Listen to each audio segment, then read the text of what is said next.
Hey, Gabby, I was gonna start with I feel like I went to high school with you, and then I realized it's actually insulting to you because if we went to high school together, it implies that we're roughly the same age, and we're not. If I was a senior in high school, you would have been like in the third grade, or maybe just an idea. Yeah, yeah, pretty much. That's funny though. I think that people who watch me on Hollywire think I'm the same age as you. That's not true. Well, do you feel you're what? How old are you now, or do you I'm not want to say? no, I think it's so weird that women are scared, like lie about their age or don't want to say their age. Yeah. Like, and I think that creates why people like think it's a big deal if you're over 30. But I'm 34 and proud of it. Wow. I met you Yeah, when you were in my 20, 20s. was it 26, 25? No, I think actually it was 23. Like we've known each other for almost 10 years, This is why 14 I feel like we went years. to high school together. Yeah. Well, let me brag about you for a little bit, and then we'll get into. I'm excited to talk to you. I haven't talked to you in a long time. Yeah, it's been a while. It's like we're Yeah. catching up for everyone. Okay. So, Gabby hosts for Hollywire on Snapchat and YouTube. She's gained national attention with her article and video for Cosmopolitan. I went on 30 dates in 3 days, which of course we're going to talk about. And here's what's interesting: date number 31 ended up being her husband. This story was featured in the New York Times. She's also a former serial dater who literally wrote a book on dating. She has a book called 20 Guys You Date in Your 20s. And we'll get into that. It's a bitingly funny guide. There it is. I like that she calls it a field guide to modern love and is available wherever you buy or listen to books. And most recently, she is a host of a true crime and true dating podcast titled Am I Dating a Serial Killer? And that is on Audible. All right, Gabby, you've been busy. I have. Yeah. One thing that I've always admired about you and kind of like following you peripherally and on social is your hustle, you know? It's so funny because today is like my one day where it's like an off day for me. Like I'm like, you know what? I'm gonna take it easy. Just do a podcast. And it's John, whatever. Yeah, yeah. But no, I feel like I'm always working, but I love what I do. And I love trying to help people through my work. Yeah, You do. congratulations on your book. That's very exciting. Not only do you do a lot of things, but you spin a lot of plates. Yeah, yeah, it's a lot. Do you think that's a generational thing? Like, I grew up kind of like 1 foot in the 80s, 1 foot, Gen X, maybe Y. And I grew up with like, you had to pick one thing to do. And now today, it's like, no one does one thing. Yeah, I think it was growing up in the 90s being told you could be anything you wanna be, and also Yeah. with parents making us do all the things, and, like, even if you weren't athletic, they made you do sports and all that kinda stuff. So Yeah. I think you grow up just kind of focusing on the things that you enjoy doing, and those are usually more than one thing, especially growing up in your 20s around social media. I feel like that also kind of affects Yeah. that. Yeah. You're a great example of someone who does a lot of things, but they're all under one, they're all kind of under the same umbrella. It's not like you're, building mufflers on motorcycles and then, doing the media stuff. I mean, everything is kind of under media, right? Yeah, yeah, it's all under Relationships, dating. media. Yeah, it's Yeah. all under media and hosting and writing. That's, like, the big umbrella. Gabby and I share the same tone and humor. If I'm correct, you Yes. prefer dry. Yeah. Yeah. um, so Gabby and I have history, and we actually had a podcast early days. Early days. That was what, 6 years ago? 7? If we kept at it, that podcast I think would have been huge. Would have been, armchair expert. Yes. It was called Asking for a Friend, and Yeah. she used to come over once a week in my little, I guess it was a townhouse, little apartment in Los Feliz. And man, you used to come home after filming stuff, I think your day job, and we would get on our little Facebook Live and answer questions about dating and love and all that. And that was 6 years ago. 6 years ago, yeah. It was Holy shit. 2016, right? 2017? Is that 6 Yeah. years? Yeah, that's about 6 years ago. And then we both grew up. I had a child, moved to Altadena. I have chickens. Gabby got married. Yeah, We got to talk crazy. about that. Yeah. Hey, real quick before I put a bookmark and rewind, Mhm. what's the hardest thing about being married? Like, realizing you're married? Realizing you don't have choices anymore. Like, this is it. No, Mhm. but I think it's because especially being in relationships throughout my life that were more short term, and my longest relationship before my husband was like 1 year. So to be like, Mm. oh, I'm married, this is going to be longer than a year. Like, we're in this. Like, Is there because I write a lot about the I think for me the pattern was 3 years. There's like this mhm. after 3 years. I if you look at my relationships, I've broken up or I've left relationships after 3 years. Um, do you feel that like kind of like claustrophobic, like permanent, like oh my God, does that do you wake up and feel that knowing that that you are married now? I guess a little bit. For me, it was more with relationships. It was 3 months. At the 3 month mark, I would be like, but Yeah, I love my husband. He's so supportive and amazing. But yeah, I think it's kind of more like, oh my God, I'm in this, like realizing you're in this, realizing that what at for so long in there was a point in my life where I thought I'd never get married. And now right. I am. So I think just kind of accepting it and being happy in it is just it's different, but I love it. I do. Your dream of being with John Mayer is now no longer. We Are you did still just holding see on to that? him. We did just see him. He had a private Mm. show in or like a little like a fan show in Hollywood, and it was the first time my husband saw John Mayer, and it was great. Have you met John Mayer? A couple of times. Oh wow. Does he hold up in person? Is he the Mm, person that you? don't meet your heroes. He's Yeah, very nice. He's always been nice, but it's just I think it takes away from the whole like idolizing someone. yeah, And then yeah. if I there was one time I embarrassed myself in front of him, and so then I couldn't listen to his music for a while. But his music really helps me narrate my life and express myself. I feel like so many of his songs just like speak so true to me. So yeah. But also, from what I don't know him, I don't follow his stuff that much. But he's also like funny and charismatic, and I Yeah. think that that's part of the charm, right? Yes, exactly. Exactly. But when he does sing, he has that kind of like he does that like diarrhea face thing, Oh yeah, guitar face, which was guitar great to face. Yeah, show. My husband never knew about that, and he's like, "Does he know he's doing that with his face?" I'm like, "Yes, it's yeah. very heavily memed." All right, let's go backwards. Who are you? Let's start with where did you grow up? I was born in New York, raised in Connecticut, but Mm, definitely spent more time in Connecticut than New York. So East Coast, like I lived in the East Coast. I went to college in Boston, and then I moved out here right after college. So I guess half my life was East Coast, and the other half has been West Coast, pretty much. yeah. And what did you know what you wanted to do post college? And like, why did you move out to LA? For the entertainment industry, and Mm, that the college I went to, Emerson College, had a big program in Los Angeles. So when I graduated, I realized I had more connections in Los Angeles than New York. And I was actually, because it's earlier you were saying I do so many things. I couldn't make in college. I loved equally broadcast journalism and writing for television and film, and so I was a double mm. major in that. And then it's so funny because today I host for Hollywire, I host my podcast, and I'm also writing a screenplay of the adaptation of my book. So it's just like I Oh, literally nice. am doing what my degrees are in college from college. But doesn't that feel good? The fact that you studied that, it's like you threw a boomerang, went through all these things, and now that All of boomerang it. is coming back. Things were, Yeah, it's a full yeah. circle moment for sure. So one of my goals for this episode was to find out things about you that I don't know, and so I had no idea that you studied screenwriting. I did, and it was actually it was so cool because the one of the executive producers of Friends went to Emerson and came back and did Mm, an artist in resident thing, and he was very much a mentor to me. So I learned about more writing for television from him, and also from my professor Marty Cook, who was just a great like taught me everything I know. And then it's funny, I kind of later in life realized that rom-coms are really what I love, and so hmm. now I'm now learning the screenplay structure. It's just interesting to kind of be like, oh, I've been writing all these pilots, but what about a movie? Yeah, that's another thing we have in common, which I didn't know that screenwriting. Interesting. Okay, so you come to LA.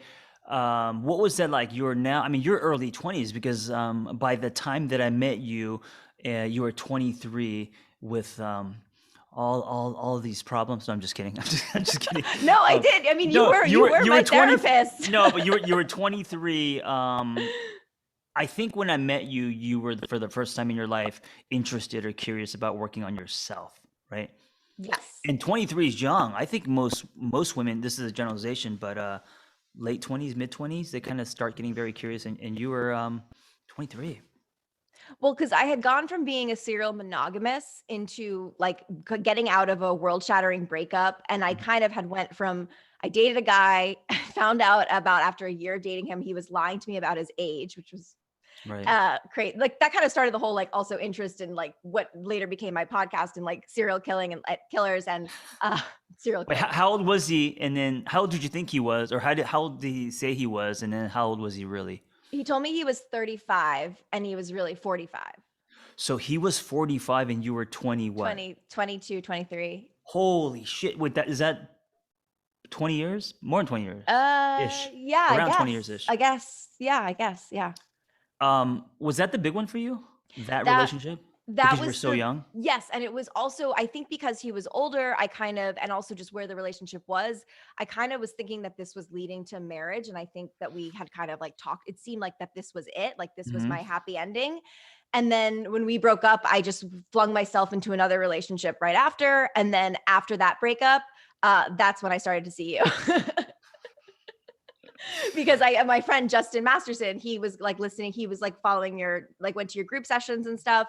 And we had bonded over going through heartbreaks at the same time.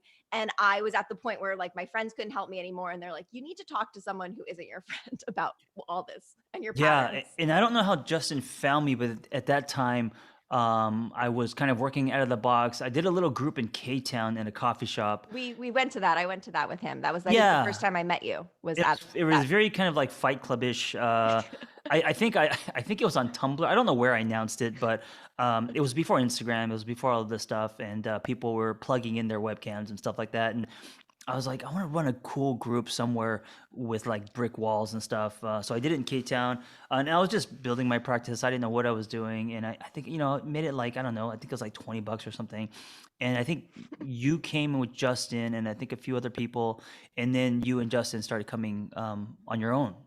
Mhm. Yeah. And every time I on whether it's a podcast or video, whatever, whenever I interview you, and we talk about how we met, I always get a little fear because um, you were technically my client. Technically.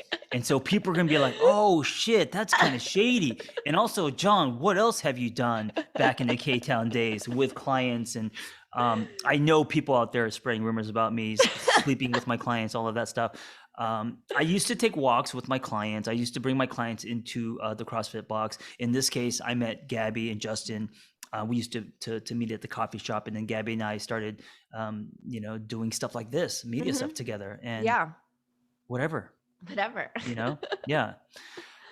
So that was around 23, and then there's two areas I wanted to talk about. So obviously you're dating, all the dating stuff, which is so fun and exciting, and I love that you've turned it into a book, and then hopefully possibly more, maybe TV, film, I don't know, and then also your professional life, because I know it wasn't easy. No. Like I think it's amazing what you're doing now and also how far you're going to go. But I also know early days, I mean, I think both of us were just, trying to get likes. Yeah, and you go through a lot because it isn't like a direct path Hmm. through to success, Hmm. and I still feel like I have so much more I wanna do with my life, but, yeah, it's tough, especially something where with hosting where you're, like, on a show and then the show ends, and then you're like, you moved to New York for a boyfriend, like, at Yeah. least that's what I did. What happened with that? You moved to New York for boyfriend. Oh God. Well, that actually, so that was my last relationship before my husband. And yeah, I was in this relationship that I never realized was actually so toxic and emotionally abusive and things like gaslighting and love bombing and all that stuff was happening to me in the daily. And I had kind of lost who I was and just became this girlfriend. And he asked me if he got a job in New York, asked me if I wanted to move with him in New York. And I felt like my life in LA was kind of ending with being on this show and doing Hmm. 420 episodes of it and doing it for 2 years and then the show ending and kind of being like, what's the next chapter? And I just kind of was so caught up in like the romance of moving across the country for love and not looking at what the actual relationship was, which Right. wasn't serving me. And I moved there in I moved in with him in April, and then by Thanksgiving we had broken up. And I called you actually and we talked about, because you're like, are you sure? Like, because you had known about the relationship and me getting into it and how happy I was, but I was lying to myself about how happy I was. I was lying to my friends about the relationship. And then it took like being there and living it in it to kind of be like, oh my gosh, wait, like this isn't really what the relationship is. It's like all in your head. Were you lying to yourself because not only did you move, across the country for someone, but also um, across the country? No, New Yeah, York. across the country. New York's across the country. The other side of the country. Oh, Not across the world. not across the Yeah. world. Sorry, because you had done that, and also, uh, I think you wanted this to work so bad, So badly. I right? think, yeah, because I got into the relationship right when I turned 30, and there was something in my head that thought I had Mm, to be settled down at 30. right. And I don't know why I was just like so adamant to be like, you cannot be single in your 30s. Like, you need to be in a relationship, not realizing that Sex and the City started when they were 35. Exactly. Like, and they all had a great time. Right. But it's just crazy that just was so like in my head. Mhm. And I kind of had felt like I really wanted a boyfriend. And I think I really turned the relationship into something that it wasn't, or convinced myself that it was something it wasn't. And then also like it was definitely one of those like Instagram relationships where it looked like everything was perfect on Instagram, and I had told Right. so many people that I was happy and this was it, that it was hard for me to face that it wasn't it, and that this relationship was destroying me and ruining who I was. What was a bathroom moment? What was a moment for you where you're in New York? Well, living in New York, your whole apartment probably felt like a bathroom. That's Yeah, another pretty area. much. But Well, Brooklyn, but yeah, still. when did you say, "Okay, I think I'm done. I don't. This is like the fancy bubbles popped. This is not going to work." It was Labor Day, which is so funny to think because 3 years later, I had my first date with my husband on Labor Day. Or Mm, a year, or like it was sorry, a year later, or mhm. a year and a half later, or something like that. I don't know. Anyway, it was Labor Day, and we were living in New York. My parents were a train ride away in Connecticut, and we never. And there's a beach where we live, on a beach in Connecticut, like near a beach, and we never like got out of the city to visit my parents, which is Mhm. crazy. People in New York in the summer, they're always trying to like get out of New York City. Right. And I had finally convinced him. I had gone to visit my parents. I finally was like, let's go, come visit. And he was so late in getting there, and made such a big thing about it, made it seem like it was like just this like big to do to come to Connecticut to hang out with my parents. And he Like a had favor just to you, kind of like a thing. favor, even though it's Yeah, like yeah, these yeah. are my parents, and we had talked about like getting engaged and getting married. So it's crazy to think like these would be your in-laws, you know. And he came so late, and he was drunk. He like showed up drunk for some reason. Oh I'm like, why man. are you drunk? Like, just like, so I And took this him. is the first time. This is the first time him meeting your parents. No, he had met my No. parents before. So Okay. this was like, but he had only like, we had been dating for 2 years at this point, and I Yeah. think this was like the third time he saw my parents, even though my parents were like an hour train ride away. And so I took him to this place. It's like a kind of there's a golf course, and there's a restaurant. I took him there to kind of sober up, and there was a wedding happening in front of us. And I was looking at the wedding, and I was looking at him, and just like everything we've been through and all the fights that we've been having recently. And I was just like, this is not who I'm going to marry. And That's like a movie moment I know. visually, right? I Yeah. know. And I was just like, I was like, and it's crazy because I ended up getting married in my hometown in October, but I was just like, this isn't who I want to spend my life with. Mm. Like that was the aha moment, was it was just right in front of me. And how did you leave that relationship? It took until Thanksgiving to leave the relationship. And it wasn't even going to be it was going to be a break. I was going to just go home for my parents for Thanksgiving and like think about it and then come back. But Hmm. when I was there, it became abundantly clear that I couldn't go back to this relationship. And I Right. called you. I remember I was in a Trader Joe's parking lot in Westport, Connecticut, and I talked to you about it, and you were asking me the tough questions about like, yeah, like, is this expired, like all those things. And I was like, yeah, I think it's run its course. I can't see us going on from here. You know what word? I guess it's one word. It's kind of a hyphenated word that I feel like resonated with you early days, like 23, when you're coming out of the relationship where the guy was 65 telling you he wasn't. 45. 45. Non-negotiables. Yes, That was because I could tell it landed non-negotiables. for you, and you're like, Yes. oh, wait a minute. I could have things that I'm not willing to negotiate that I could, oh, well, they'll still love me. What? Yeah. And so that seemed like that changed a lot for you. And it seemed like in this last relationship, you were negotiating. I was negotiating, but I didn't realize I was negotiating. Right, of And all course. these things that I claimed were my non-negotiables were actually I was in that relationship, and it was ruining me. It was just it was crazy. So that one then expires, or that one you leave that, which is a big deal. And of course, there's probably a lot of emotional residue from that because you said there was subtle gaslighting and stuff that you don't, and we don't realize when we're in the trenches because our lenses are tainted by love, Mm. and especially if we think this person is the one or the person that we're gonna. We start thinking, okay, what else can I do? Why isn't it working? Is it my fault? You kind of like, ask yourself, you internalize. And then you get to the point where you realize, oh, it's not. You realize this isn't going to work. It's the other person. After that, what was? Were you depressed then? Because it seemed like you moved to New York, changed your life. This thing didn't work, and now are you coming back to LA? What are you Well, doing? so basically, so this was 2018, Thanksgiving 2018, Mm-hmm. and I moved in with my parents before the pandemic made it a thing. And I was I was in my childhood bedroom, and I had a deadline. My book was due Martin Luther King Day, so it was like the end of January. Mm. So I had to write a book that when I had originally pitched it, the last chapter is the guy. It's 20 guys you date in your 20s. The last guy is the guy who's your person, and it was going to be my happy Oh, ending. right, right. And I had to rewrite that chapter to make it about, actually I combined my mom's story and how she was married before my dad and didn't tell me about it until I was 27, as you do. And so and that was kind of my aha moment, because I was like, okay, well, when she was in her 20s and she had this big wedding, and then she got, I mean, that like back in the 70s, like that wasn't a thing. Like you didn't just like, like get like end your like have this happy ending and then just be like, okay, and start over and move in with your Mm, parents in your right. 20s in Brooklyn and commute to New York. And that's my mom. Ended up meeting my dad at work in New York City. But I kind of, so that was the last chapter, just realizing that, yeah, sometimes like, you don't have to have it figured out by 30 was Wait a basically. minute. So you and your mom kind of have share that parallel. Yeah, and I realized Interesting. it when I was living there. I was like, "That's so crazy," because you moved back and you were living with my grandma, Mm-hmm. and you were starting over, and you thought, I mean, she married this. She was a flight attendant. She met a first class passenger who Wow. lived in Yeah. California. Like it was literally the storybook wedding. It sounds like Pretty Women, but East Coast. Yeah, pretty much, pretty much. And Pretty like Women on a she plane. on a plane, Yeah. and they like their picture was like all over her hometown in Brooklyn, like their wedding picture. Like it was just like, and that just blew up in her face, and she had to start over in her mid 20s, which was it's kind of the age equivalent of starting over in your 30s in, Yeah. today. I just called your mom a prostitute, which Yeah, yeah, it no, was not Pretty I Woman. heard Yeah, that. yeah. I heard Oh, that. yeah. Okay.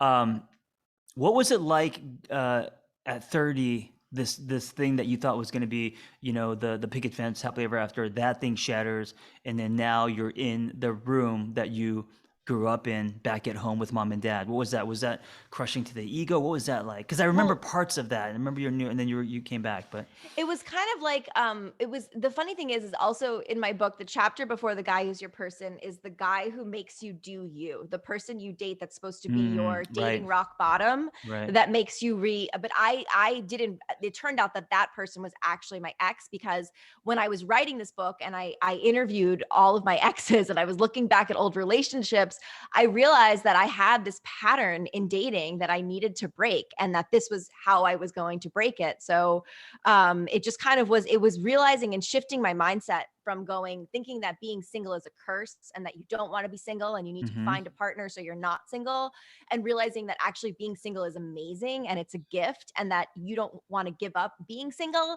until you meet someone who is worth it and has also, it respects your non-negotiables and is that person. Like, don't settle for anything unless you find that. If not, just be single. Yeah, I love that. And I think so many people need to hear that. I think when we're single, especially because of the world we live in, mostly women in their 30s, the whole like ticking clock, the pressure. You go to a party and people look at you like, "Oh, like you have a disease. Where, are you alone? Like what's wrong with you?" Like that kind of shit. And I think it's damaging. Well, and everyone gets coupled off, right? Like once you hit your mid Right. 20s, and then also going to weddings, being a single person at a wedding is just Yeah. like, it's crazy. Um so then you move back to LA? Moved back to LA. So I finished the book and I actually moved back to LA on Valentine's Day, 2019. Was the book the vine that kind of pulled you out of the quicksand? Because with Kind the of, book, you yeah. have like purpose, you have a North Star, you have to turn it in, you know? Yeah, yeah, you have a deadline. I mean, I'm Mhm. I'm actually grateful for that, even though it was very emotionally difficult, but I'm happy I had that because it did give me a purpose and it brought me back to Los Angeles where it just kind of made sense. And Mhm. I moved in an apartment across the hall from my best friend. I was sleeping on her couch when I first moved out, and then the apartment across the hall was open. It was like all these green lights being like, "You're meant to be here." And I was living there and just got hosting work like right away. Like Yeah. it just felt really meant to be. And I was dating. Right away you were dating. Well, not right away. It took some time. I think I had gone on some dates, but I wasn't really I was avoiding going on dates. I was definitely that person that would just like, cancel dates and not want to go out. And so I started doing this thing on my Instagram called Daily Date where I'd film myself before and after dates. And like kind Yes. of talk to my Instagram audience about it. Yeah. And it was a way to kind of hold me accountable because I would look back at it and I'd be like, wait, I didn't seem happy after this date. Why would I go on a second date with this person? And I was contributing to Cosmo at the time, and my editor had seen that, and she's like, "Well, can we turn this into something?" And then that's how 30 Dates in 3 Days was You know born. what you are? You're like the real life version of who's the main character on Sex and the City? Carrie Bradshaw. Yes, you're the younger Carrie Bradshaw, but in LA. And more like can't pay her rent. Well, I mean, I mean, yeah, because in that show, she isn't she like a writer? I don't know if she's successful, but she lives in like this brownstone, and yeah, Brownstone, but like they reveal it was like $700 a month because it was like I'm like, yeah, right. right, But right, also her only job is writing a column once a week. yeah, Like, yeah, yeah. But I see you that way because dating, love, relationships, also you documenting the journey and you pulling the curtain back, and whether it's via social media or the writing that you do, sharing your stories. I think and helping so many people by doing that. So yeah, you've kind of become the younger version of that, which is awesome. I guess so. I Yeah. guess so. So your editor said, "Hey, can we make something more of this?" And I really want to talk about this because it's so interesting. Um, 30 dates in 3 days. Yeah. And I think I was following some of like your stories and stuff, and I was like, how does she even find like how do you even set up 30 dates in 3 days? Was it through swiping? Was it through friends? Like how do you even? So I was on multiple apps. And Yeah. so I had gotten the assignment on a Friday, and by the Wednesday, which was supposed to be 2 days before, I was supposed to start on the following Friday. So 2 days before I was supposed to go on my first date, I only had about 15 dates scheduled. Mhm. So I reached out to my editor and I said, can I Only crowdsource? 15 Only dates. 15. Yeah. Right. I was like, can I crowdsource the other 15 dates? So she's like, yes. So Ooh, half of the crowdsource. dates were through apps and they didn't know about the social Wait, experiment what do you mean by because crowdsource? I posted on Instagram and I said, "Hi, I'm Oh, doing this got it. thing. Can anyone want to set me up with someone? Any single friends?" And And you recorded these dates. yeah. So that's interesting too.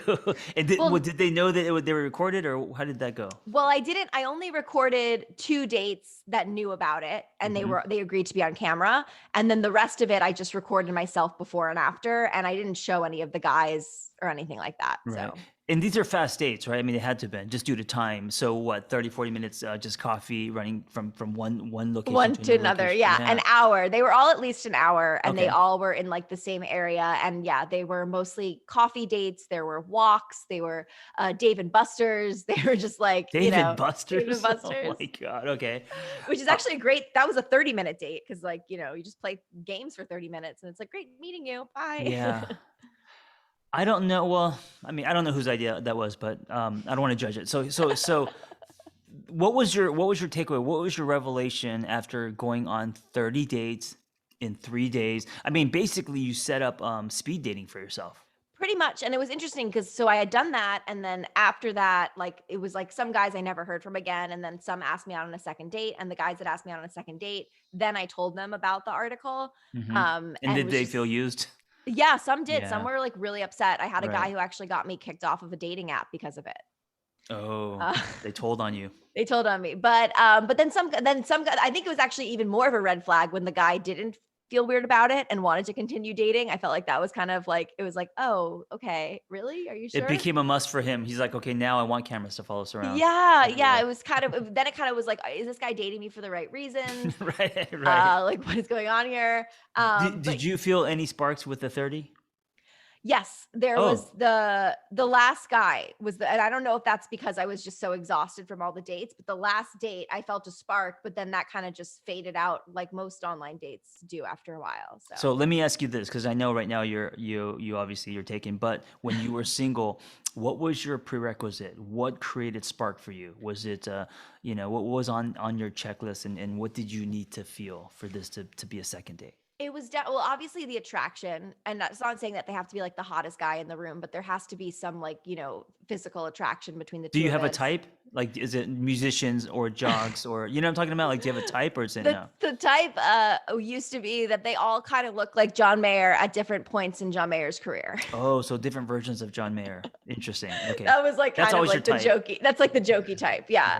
right? But no, no, no. I tried to break the type though when I was doing the 30 dates in 3 days, because maybe the type was the problem. So I was open to Mm. any guy. But yeah, the spark was in the attraction, but then more importantly than that was the conversation. There was one guy who I had really good a good textual connection with, but in person it wasn't there. Oh, And can we just stop there for a second? Because that's like a yeah, real thing, and it's something that I didn't grow up with. Your parents didn't grow up with. On text, people can be clever. People yep, can be. People can copy and paste shit that doesn't belong to them, right? So they could be romantic, they could be funny, and then meet them in person, they're flat. yeah. Yeah, false advertising everywhere. False. It was just crazy to me. And then I went on a second date with him because I was like, maybe it was like a bad date, but there it was still the second date. It wasn't there. So Mm, I don't know what that is, but I've also dated guys where I feel like most of our relationship is on the phone and not in right. person. So when I met my husband, I was actually happy that the relationship went from Bumble to text to first date all relatively quickly. And I got to really know him on the date as opposed to like his pictures and his witty text messages. Before we move on to number 31, who ended up being your husband, Yeah. um, and man, can you imagine number 30? How he felt after he's like, "Fuck, 31 is the Well, I one think that he you." wasn't that into. That was the guy I felt a connection with, and I think that he was at the end of the day he ended up just not being that into me because he was kind Mm. of the one that faded out. But it's fine. It's for the best. So three revelations that you had either about yourself or about dating and love through that whole 30 days of dating experience. The thing which is I spent so much of my dating trying to analyze other guy like the guy's behavior and the text messages and the Mhm. subtext of like what certain things meant. And I think I realized that if it's not so abundantly clear that the person is into you, it's not worth pursuing that. And that kind of came from the whole, yeah, going on all these dates and then like only following, like I didn't text any of the guys I went on a date with after. I let them all make the first move for a second date, which usually I didn't do. Do Um, you think people overthink these yes, days? When yes, okay, and always, how so? always. I think people overthink like what you're supposed to do after a date and how to talk and like all Mhm. that stuff. And I just think that you should just do what's in your gut and what feels right. And if it doesn't feel right, like don't pursue it anymore. Yeah. Um, So but that's it one was revelation. Two more. that's one. Two more. Yeah, I'm Uh, really tightening the device with you. Two more. I think you also need to be fully yourself. I think also we pretend Mm, to be different people on dates, yeah. especially first dates. We're like the best version of ourselves.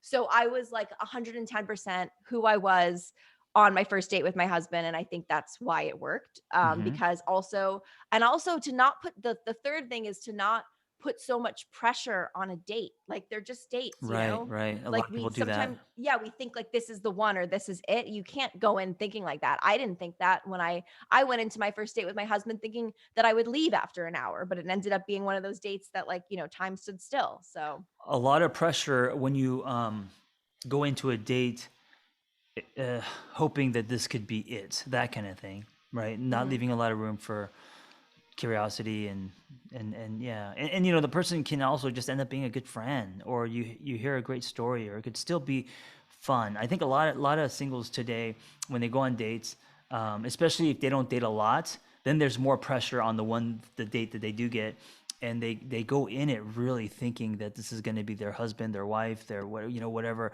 and it just, I think that kind of pressure, the space can't hold that. I think Yeah, it's and you weird. have to accept people you date for what they are.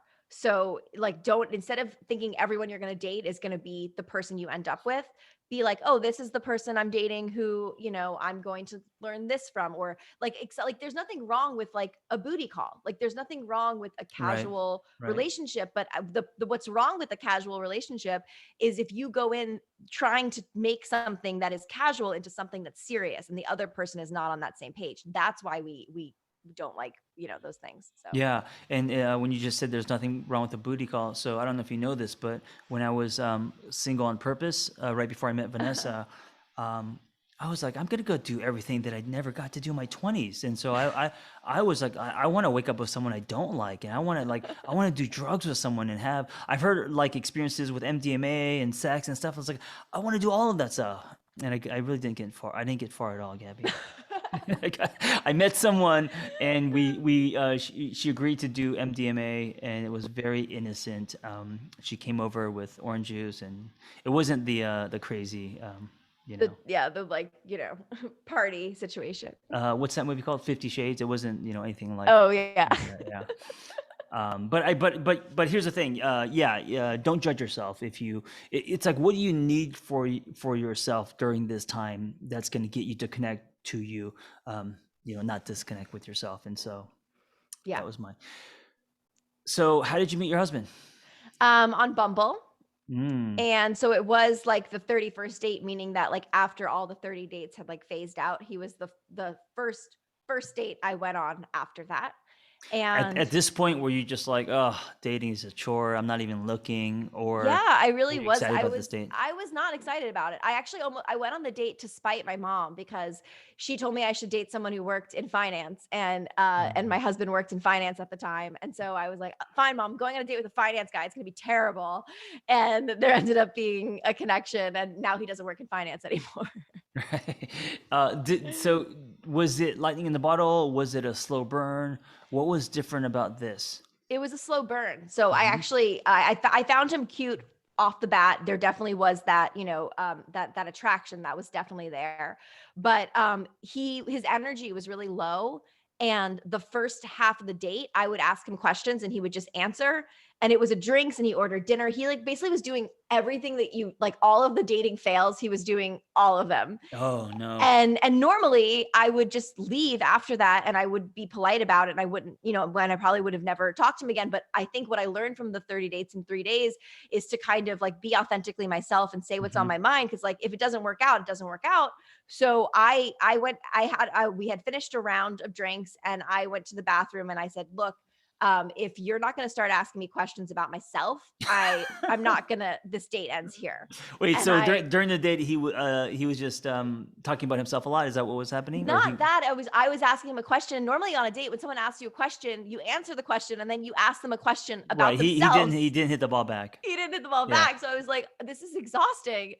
And then when I came back, he explained to me, which he didn't tell me, was that he was on like 2 hours of sleep and he almost Mm, canceled our date, but he really wanted to meet me. right. And so I kind of like it just changed the mood and the ice was broken and we were able to be ourselves and talk about everything. And it just didn't feel I went from a terrible date to the best date of my life. And then from there, did things happen very fast, or was it, I'm going to be cautious, I'm going to take my time? It did go pretty fast. He did become my instant boyfriend, but the good news is that we had 3 dates in 3 days after Hmm. that. Hmm. But I had a trip home to see my parents for a week in Connecticut. So we had a week of not seeing each other. And I honestly thought I was going to come back from that trip and it would have been over. But he texted me every day. He checked in on me every day. And then when I came back, we started dating for real. And it ended up becoming also moving quickly because of just like the holidays came up and we met each other's families and then the world shut down. So I wasn't really able to kind of, take it slow, but we also just did what felt right and we just kind of went with that. So this marriage was birthed, incubated from the pandemic. Pretty much because we had just moved in with each other before the pandemic because my lease was up and Mm-hmm. we had been dating for 6 months before the pandemic. So, excuse me, question. He's different than all the other people. Yes. I'm assuming. And then of course, I think you did check his ID to make sure that he was, He was, yeah, how that was old he said. actually, yeah. And but he is a combination of like, because it's like people think my book, 20 Guys You Date in Your 20s, it's like that these are the 20 people to avoid, but it's like, no, we all like my husband is like five of them. He's younger than me, he's hotter than me, he's cooler Right. than me, like Um, what are the 20, I want to get to that, the yeah. 20 dates that you should date in your 20s, which I think is a great blueprint. And you know, you don't have to be in your 20s to follow this, but I think No, it's, it's at I dated them in my 20s. It's any age you're single. These are yes. the types of Um, relationships you'll get in. but I wanted to just talk real quick. So I'm all about creating new love experiences for yourself. So not just convincing your mind, but conditioning your body that this is new, this is different. A lot of people don't swim there because if things don't feel like they used to, and usually used to can be dysfunction, chaos, gaslighting, lying, all that stuff.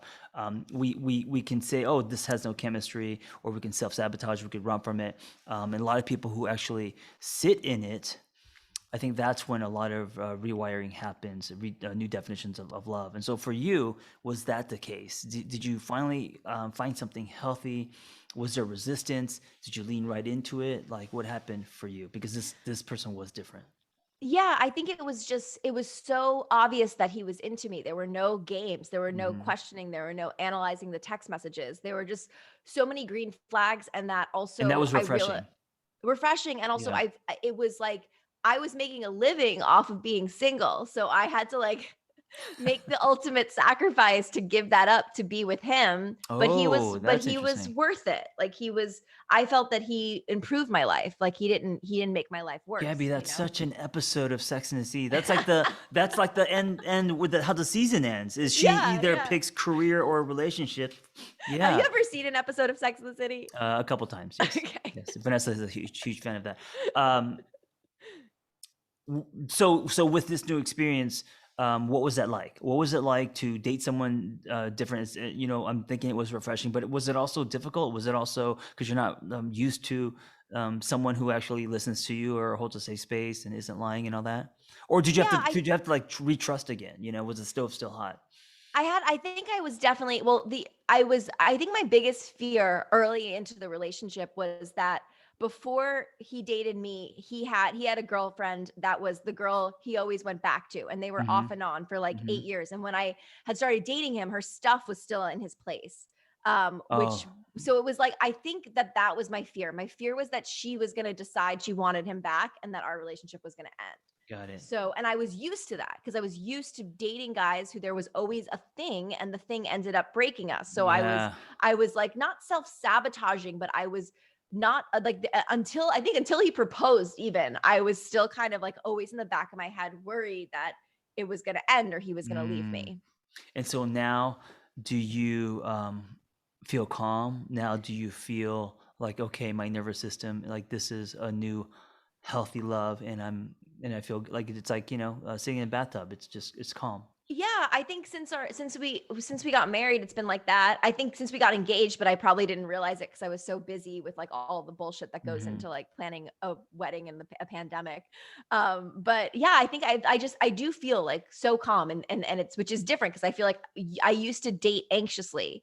I feel like relationships would Yes. always add stress to my life. And this is the first time, and it was like that when we first started dating. This is the first time that the relationship has actually made my life better. Yeah. And listen, we're not saying relationships are perfect. We're not saying No. that they're not hard. We have our Um, issues, everyone does. There's Everyone does, always of something, course, yeah. but cumulatively, like it's generally calm, right? It's not, you're not in something where your fight or flight is activated constantly, and you're, looking through people's phones and wondering when it's going to end. All of that. Yep. And well, and also calm is new to me because I'm Italian, so I grew up in Mm, not a calm household. yeah, me too. Me too. That's the other thing Gabby and I having in common is the chaos that Italians and Korean Yeah. families can produce. So tell us about the 20 type of guys that you should date in your 20s. So yeah, I was writing this book like throughout my 20s. It was inspired by the breakup when the guy lied about his age, but I realized that, most people don't date someone who lies about their age, but they date someone older than them. Hmm. So the book has 20 stories about these 20 different types of relationships that you get get in. And you could obviously, they're not always guys, they're like whatever, whoever you Right. date. Just Right. 20 I'm types. I'm a straight woman, so they're guys, Yeah. but it could be anything. And they're these types of relationships. So they're not really like, guys you shouldn't date. It's more like we've all, dated someone who's long distance, or someone who, the guy who gets away, or the guy you always go back to, or the Mm-hmm. guy who ghosts, or the guy who texts you sup at 2 a.m. So there are these 20 different types of relationships, and each chapter has a short, funny story about my experience dating that person. There's charts, there's quizzes to help you out. And then I interview experts. You're featured in here. I am. You gave Yeah. me feedback on one of them, and then experts, and then people who have been in that relationship and are like successful in that relationship. So a couple that was long distance that's now Mm-hmm. married, and then also I interviewed all the guys that I dated, with the exception of the toxic one, because I have no desire to ever get in contact with him again. It's great. I love it. It's like a 90s John Cusack movie. Pretty much, yeah. If Pretty Gabby was much. John Cusack, and that's a If I was John compliment. Cusack, yeah. I Say love his anything, movies. yeah. Say Anything, or the one where he goes back to his high school. And anyway, High Fidelity, right? Yeah, High Fidelity. High Fidelity is High the one Fidelity. where Yes. he goes and back to his exes, and they Yes. made that a TV show. Yeah. Let's go through them just really quick. A snippet of the 5 different, or the 20 different 20. types. Yeah. Okay. Guy who got away, guy who's hotter than you, guy who's long distance, guy you always go back to, guy with an expiration date, your instant boyfriend, guy who texts up at 2 a.m., the guy who's much older, the guy who's cooler, the guy who ghosts, the guy who's toxic, the guy who's not your boyfriend, the guy you can't remember, the guy who's a one night stand, the guy with a fetish, the guy who's not that into you, the guy who's great on paper, the guy who's much younger, the guy who makes you do you, and the guy who's your person.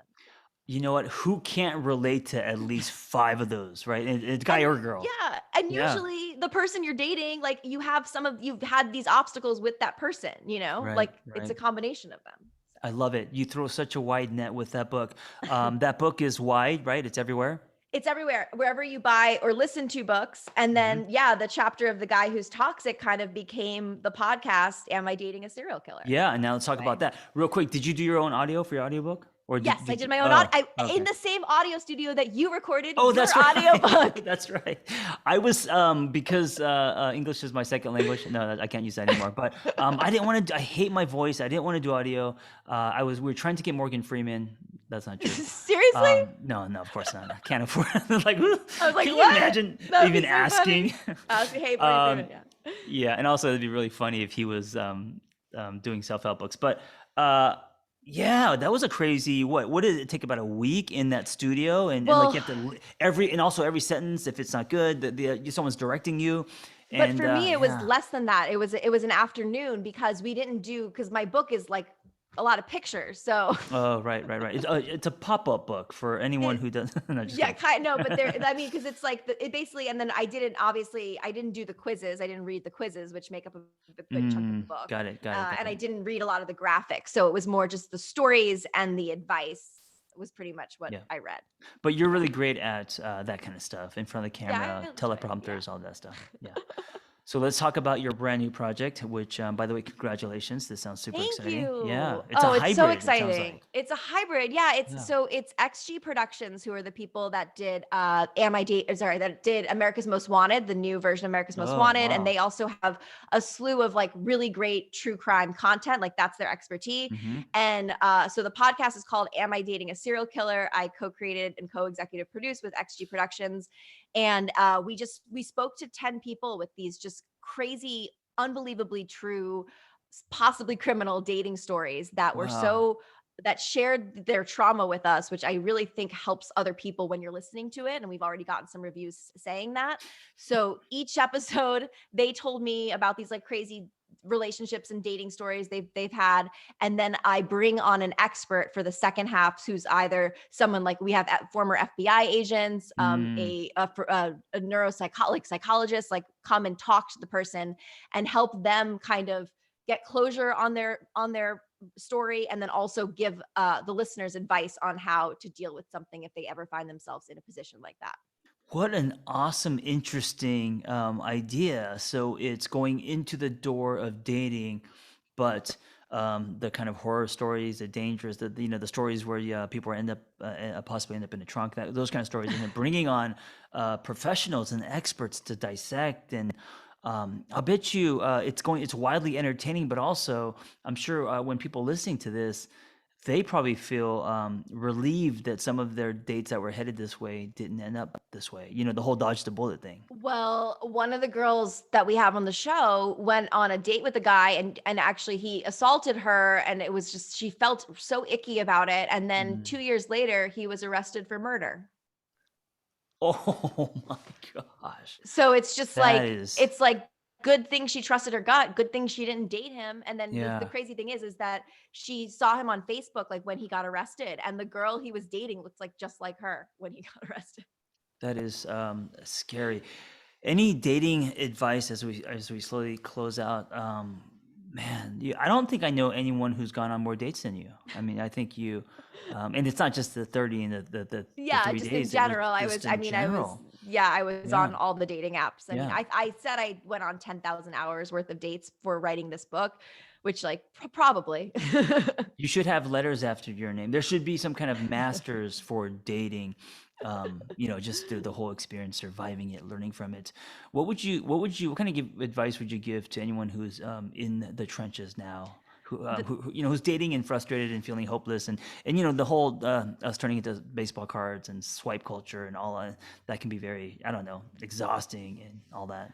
I would give the same advice I gave to a girl in the bathroom last night because we were celebrating a friend's Mm, birthday, and she was complaining about like that it was her first time being single. Like she was always in relationships and she was freaking out about it. And I told her, I was like, something I said earlier, it's like enjoy being single, have fun. Like dating should be fun. If it's not yeah. fun, you're doing it wrong. Like and also no, you don't have to date. There's no like final last call with dating. Like you don't have to settle down until you find someone who's worth it.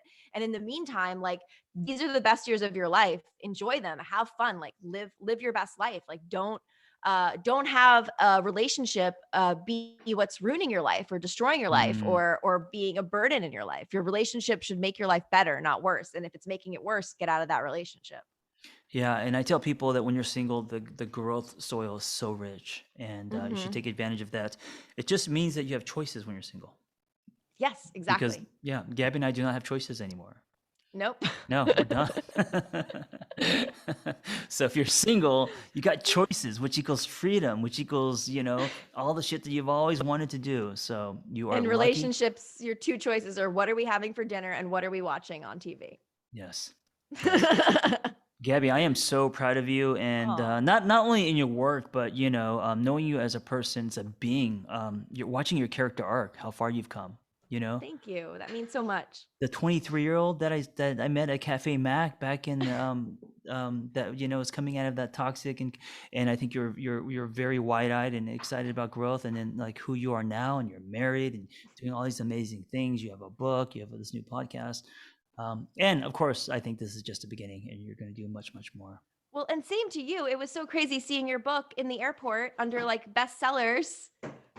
Oh, Like yeah, like yeah.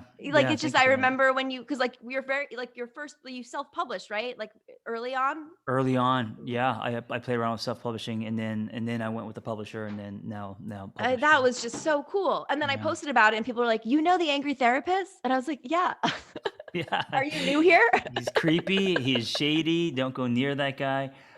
And also, he's not even a real therapist. No, that's not true. I shouldn't joke like that. Well, Gabby, thank you for being on my podcast. When did I have you on last? Was it back in the We Los Feliz days? pandemic, when the pandemic, we did a live. Oh, That was okay. the last time I think So was that 2 years spoke to ago? you.